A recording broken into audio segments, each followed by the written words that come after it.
walk in. Okay.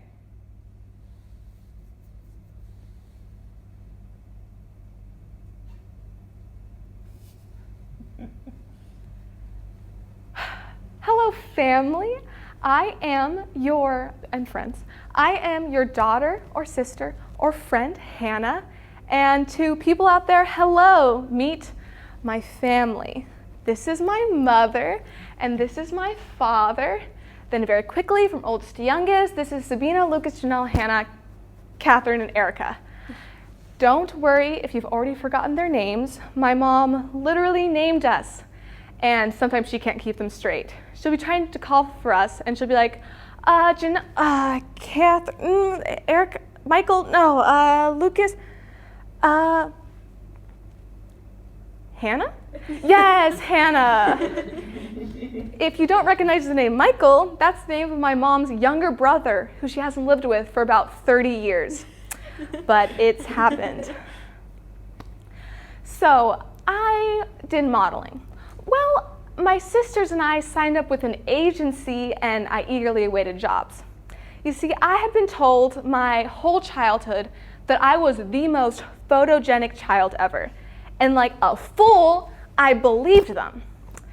As you can probably guess by the fact that I'm here rather than modeling for Vogue, I did not get many jobs. I misspoke. I did not get any jobs. Note to parents and older siblings out there, never compliment young children. Never tell them they are pretty, never tell them they are smart, never smile at them, don't even look at them. And that goes for schools too. I was put in the gifted and talented program when I was in 2nd grade, and my ego has been up here ever since. Can't say the same about my grades. But I never understood that. How can you tell a child's intelligence based on how well they performed in the 1st grade? A grade which I would argue is not the hardest grade I went through. And the test was like, which one's a triangle? Yep, that's a great question to ask someone for them to be marked as gifted and talented for the rest of their schooling and then grow up to get a C in geometry. With that fun label of gifted and talented, I still did not learn how to interact with children. I always feel so lost when playing with them, because they'll be like, I'm a princess, and you're a princess. Let's go, Princess Hannah, let's save the kingdom. And I'm like, yeah, for sure, let's go ride our magical unicorns off to the evil witch's tower. Unicorns aren't real. And also, it's a warlock, not a witch. Wow, okay. I thought we were playing pretend, but it seems like you got this whole thing figured out without me. I thought this was supposed to foster imagination and creativity, but you're really being a Debbie Downer right now, Susie. Or they'll get so easily excited, they'll be like, oh my gosh, I just found a rock. And you gotta act like that's the most exciting thing ever, like, what? Are you serious? A rock? That's crazy. Oh my gosh, congratulations. It's a rock. Yet when I come home and I'm like, yay, I barely passed math test, they'll just shrug at you. They don't care.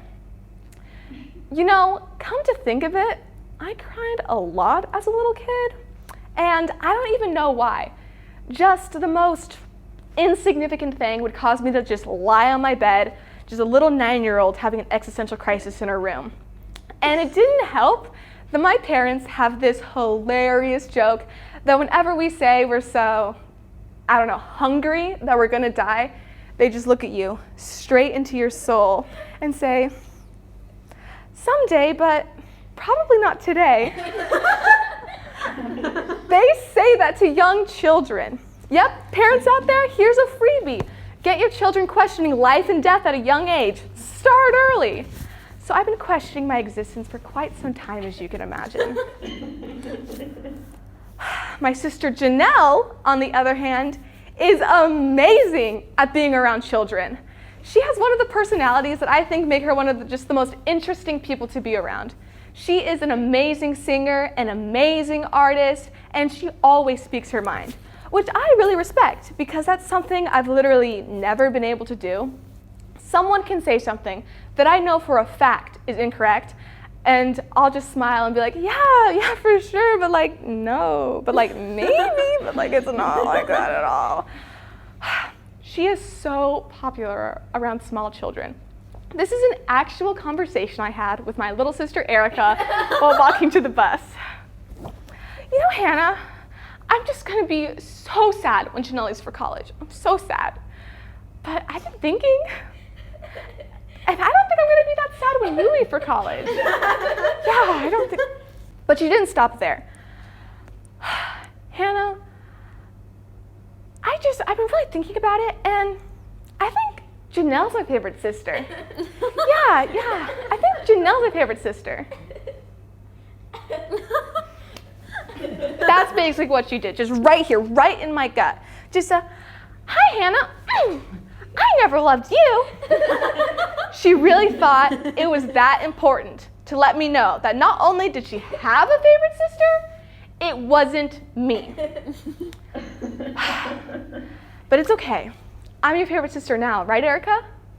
No, it's fine, because we don't actually have favorite siblings.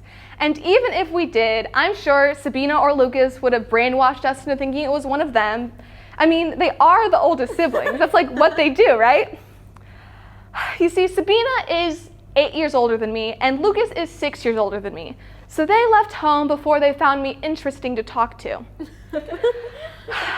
Honestly, one of my main memories of them being at home is them stressing out over grades in high school and college, and me thinking, I'm never going to be stressed when I'm in high school. Stop, wait. Let me explain why that was funny. Let me take you through something I experience every day living with this man right here and just explain why that was funny.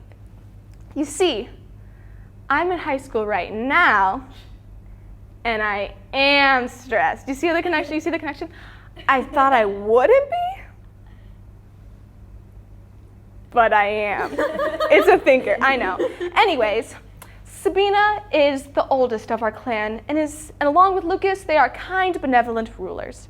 I'm just kidding, they're just normal older siblings.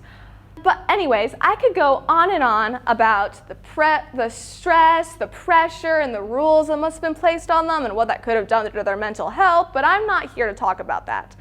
I am here to complain. Complain because I am jealous. Jealous that my parents remember their childhood, but they don't remember anything about mine. My mom and dad can go on and on about all the cool, adorable things Sabina did or how funny Lucas was, but when I'm like, Mom, what about me? What about me? The best my mom can do is, fourth child? You liked beards. I liked beards.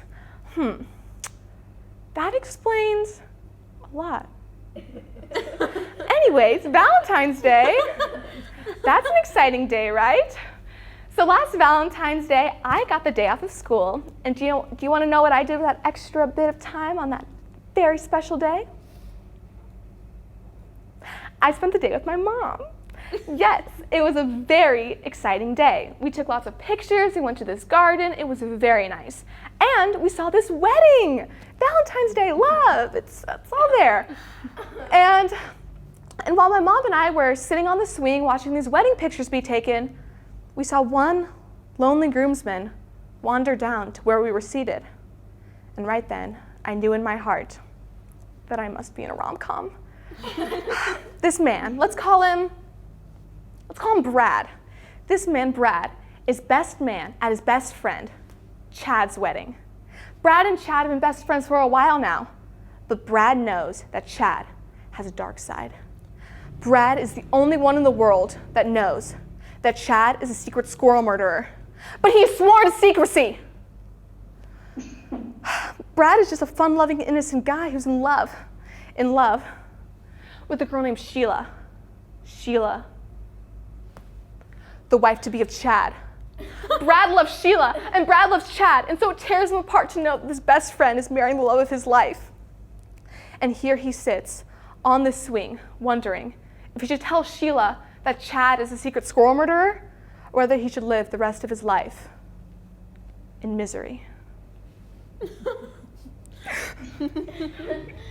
So anyway, I told my mom that I just had this thought, and she just looked at me and said, I just had that same exact thought.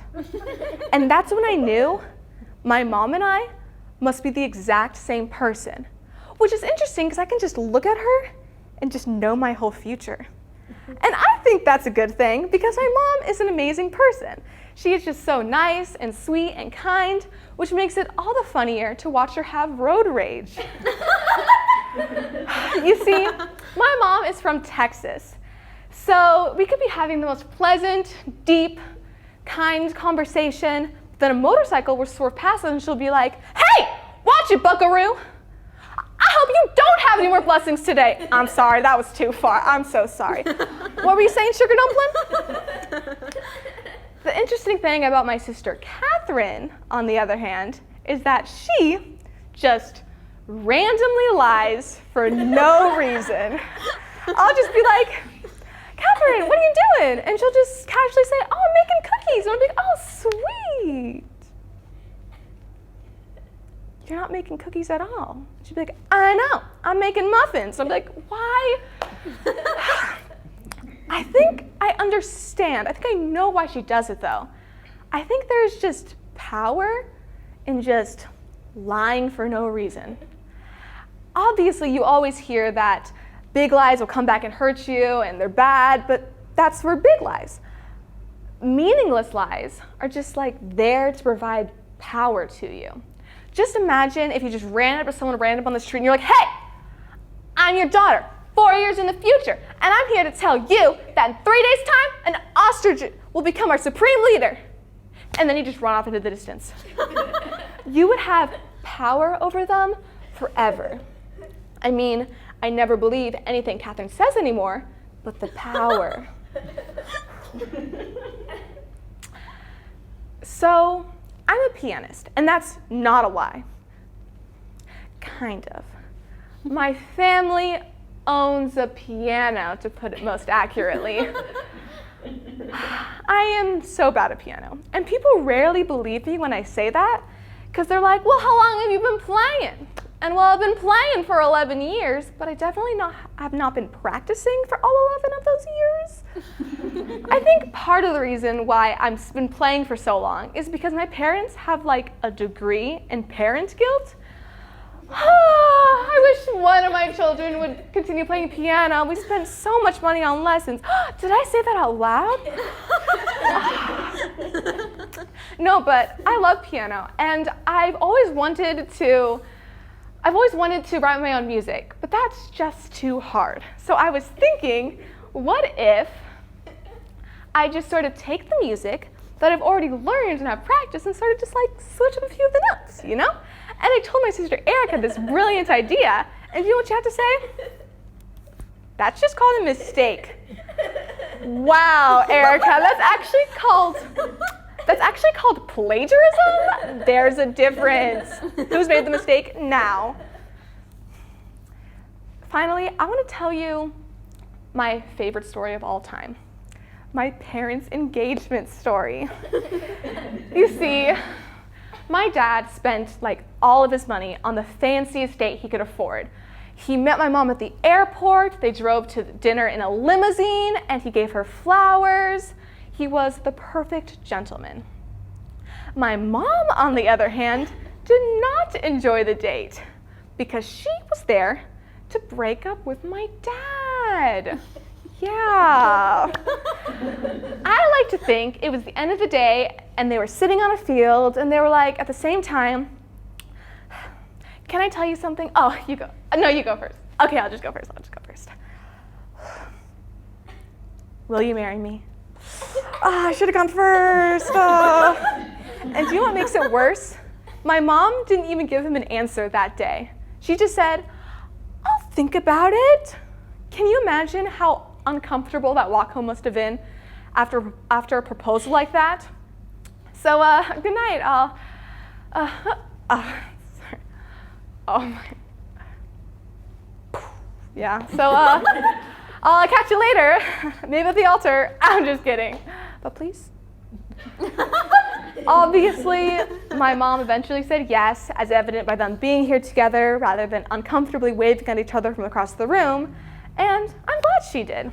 The world would have missed out on me. Thank you.